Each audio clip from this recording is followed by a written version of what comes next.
Dia dos Pais de uma maneira especial. Primeiro porque a gente entende que a paternidade é algo vindo de Deus. Existe um lampejo de Deus no coração dos pais, na vida dos pais, de forma que os pais representam em suas casas, em seus relacionamentos com seus filhos, muitas vezes essa imagem do pai, do paizinho, do Abba. Quando a gente pensa na paternidade de Deus, muitas vezes quem teve e tem um excelente modelo sempre vai lembrar do Abba, do paizinho, com esse carinho, aquele que provê, aquele que cuida, aquele que protege, aquele que ama, aquele que ensina, aquele que guarda.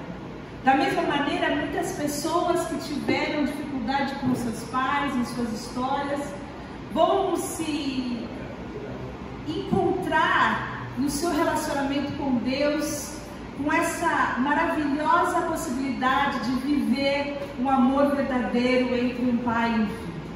Então, quando a gente fala do Dia dos Pais, a gente, em primeiro lugar, agradece a Deus por termos homens dignos, cheios de Deus, que são a imagem de Deus em suas famílias.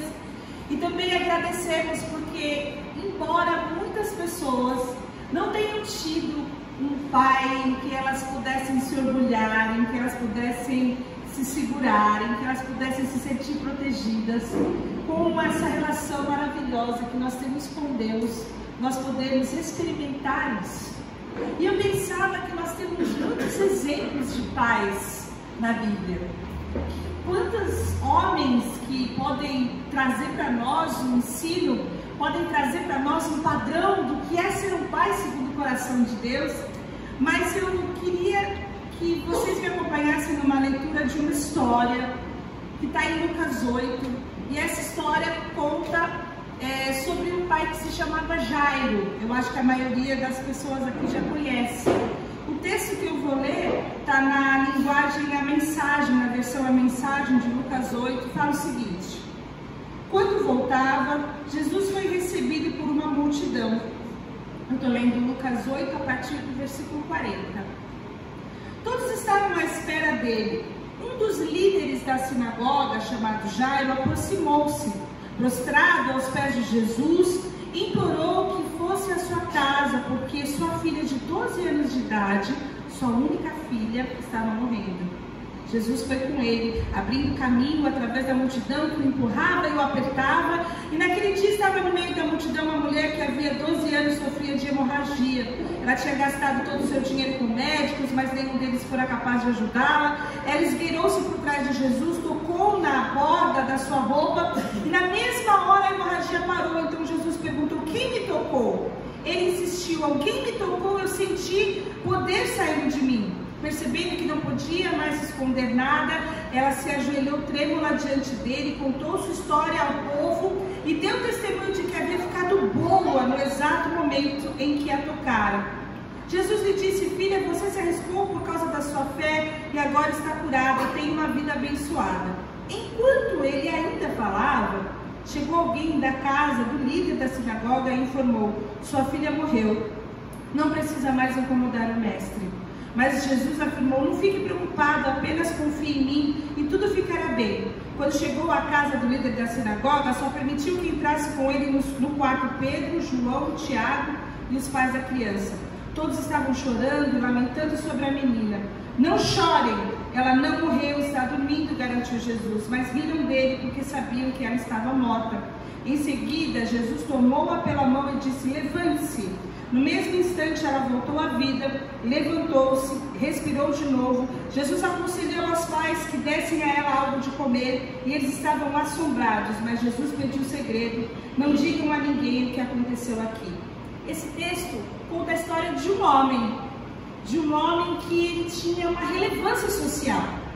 O líder da sinagoga naquela época não era só o responsável por uma igreja. Ele, para ser líder da sinagoga, ele era alguém que tinha uma conduta ilibada, ele era altamente zeloso, disciplinado, conhecia a lei, ele tinha muito provavelmente uma boa condição financeira, era muito bem sucedido. sucedido, era um homem da alta cúpula da sociedade. E esse homem, muito bem estabilizado financeiramente, emocionalmente, socialmente, religiosamente, chega e bate a porta dele uma situação que ele não pode controlar, como muitas vezes acontece na nossa vida também. E não há nada que desestabilize mais uma família do que quando a doença bate na nossa porta. São as más notícias, os péssimos diagnósticos, as situações que fogem absolutamente de controle. E algumas coisas na vida desse homem me chamaram muita atenção e eu queria muito rapidamente compartilhar com vocês. A primeira delas é que esse homem, esse pai, apesar de ter a posição de destaque, de poder e de autoridade que ele tinha, ele era alguém presente. Ele sabe o momento em que a sua filha está passando e ele sabe e conhece as necessidades da sua filha. Nesse momento, a necessidade da filha desse homem, desse líder, desse homem de projeção social se torna a sua maior preocupação. A sua maior preocupação já não são mais os seus afazeres. E ele, então, o texto fala que se esquece ou deixa de lado, não considera todo o poder e autoridade que ele tem. O texto fala que ele se chega diante de Jesus e se lança aos pés de Jesus. Ele se chega diante de Jesus e ele implora, ele clama, ele coloca toda a sua força, toda a sua intensidade num pedido para alguém que ele entende que realmente poderia resolver o seu problema, que era Jesus. Esse pai é um pai presente. E eu pensava um pouco sobre isso, porque estar presente não é estar próximo. Estar presente não é estar ao lado. Estar presente é conhecer as necessidades dos filhos. Às vezes a gente pensa que estar presente é geográfico, mas existem barreiras, muros de separação que distanciam um coração do outro. De forma que às vezes as pessoas, pais e filhos que se sentam à mesa todos os dias, um desconhece a necessidade do outro. Não era o caso desse pai. Esse pai sabia qual era a necessidade da sua filha e aquilo foi prioridade para ele. E talvez se eu perguntasse para os pais hoje o que é que o seu filho precisa, seria um pouco difícil dos pais responderem. Porque parece que as mães são aquelas que ouvem mais as necessidades, estão mais próximas.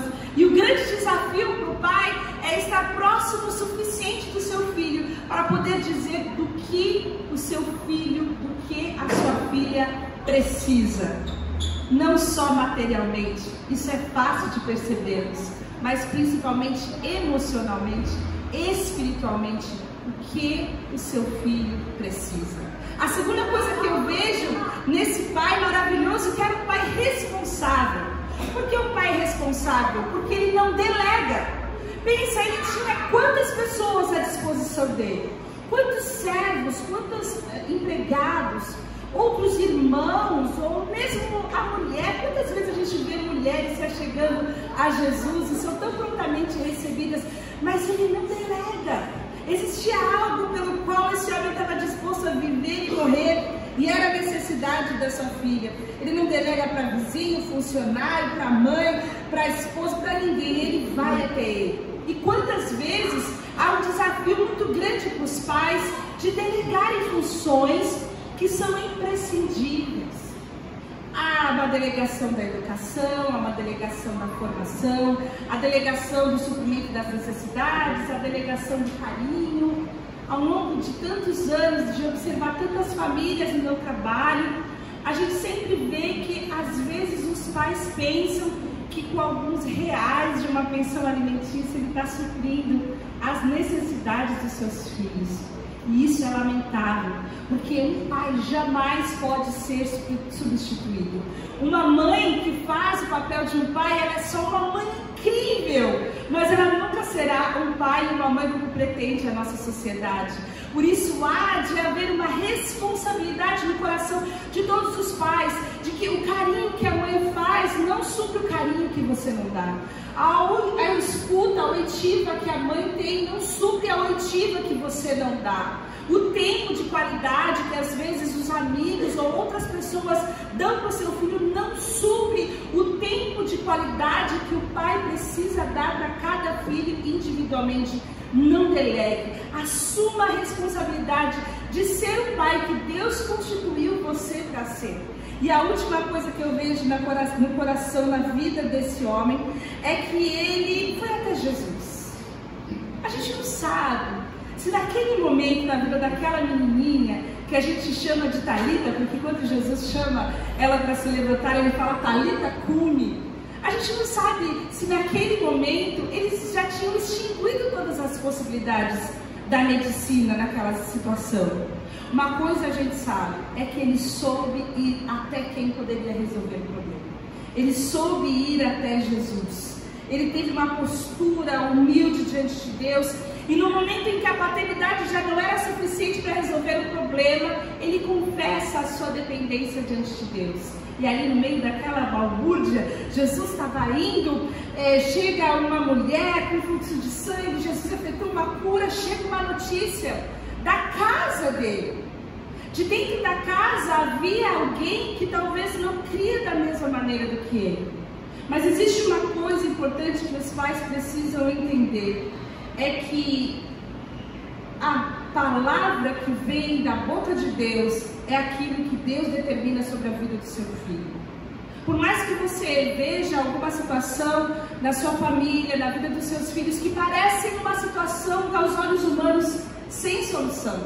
Você ouve as notícias dos seus filhos, assim, de boca de pessoas até próximas de você, e você fala, e agora?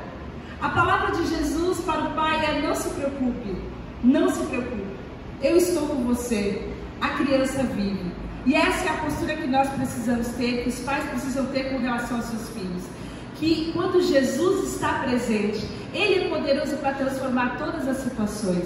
Ele é poderoso para resolver todos os problemas. Ele é poderoso para trazer cura e trazer vida aos corações. Ele é poderoso para restaurar as relações entre os pais e os filhos. E foi exatamente isso que aconteceu. Mas um homem segundo o coração de Deus, um pai segundo o coração de Deus, leva os seus filhos até Jesus.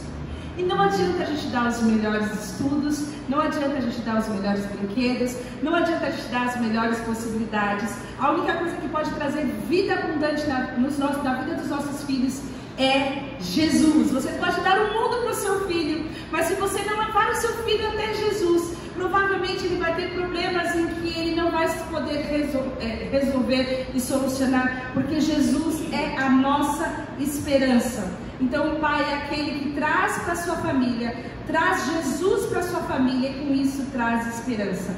Então a gente entende que naquele momento as pessoas queriam rotular aquela menininha como morta, mas Jesus disse que ela teria vida.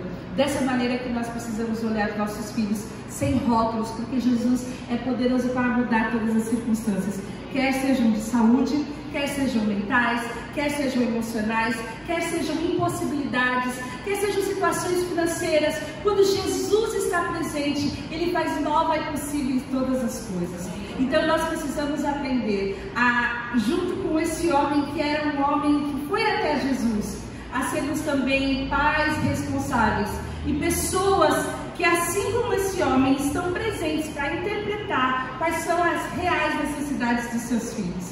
E por último, eu queria lembrar de um homem, que não é esse, e que todos nós conhecemos também, está na Bíblia, que é José. Por que eu pensei em José? Porque José, ele é a figura do pai hoje socioafetivo. A nossa sociedade dá tantos nomes diferentes, né? Mas esse pai que escolheu ser pai, um pai que escolheu uma mulher que já tinha um filho. E vocês sabem a história de José. Ele tinha um compromisso com Maria, e Maria então recebeu a notícia de que ela geraria Jesus, e quando José sabe disso, ele quer dar no pé, ele quer sair correndo. E o motivo que ele queria sair correndo não era para ele livrar a pele dele, é muito nobre.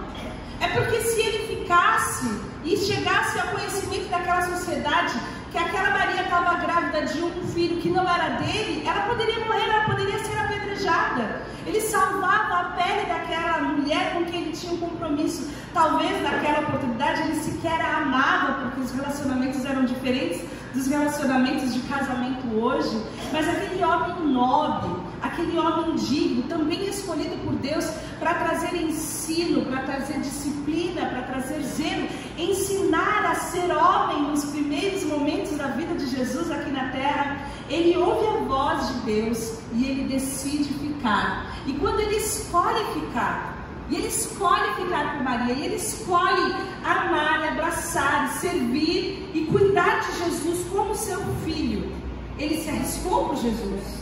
Você vai ler na história que ele tem que fugir para o Egito para poder salvar a pele de Jesus, quando Herodes manda matar os meninos pequenos, e ele deixa toda a sua história, os seus recursos, o seu negócio de carpintaria, e ele cuida, e ele zela, e ele prioriza porque ele escolheu amar. Então, eu queria deixar um recado, porque é tão comum hoje em dia nós temos famílias onde pais escolhem amar mulheres que têm filhos, e eles também escolhem amar essas crianças, escolhem amar esses filhos.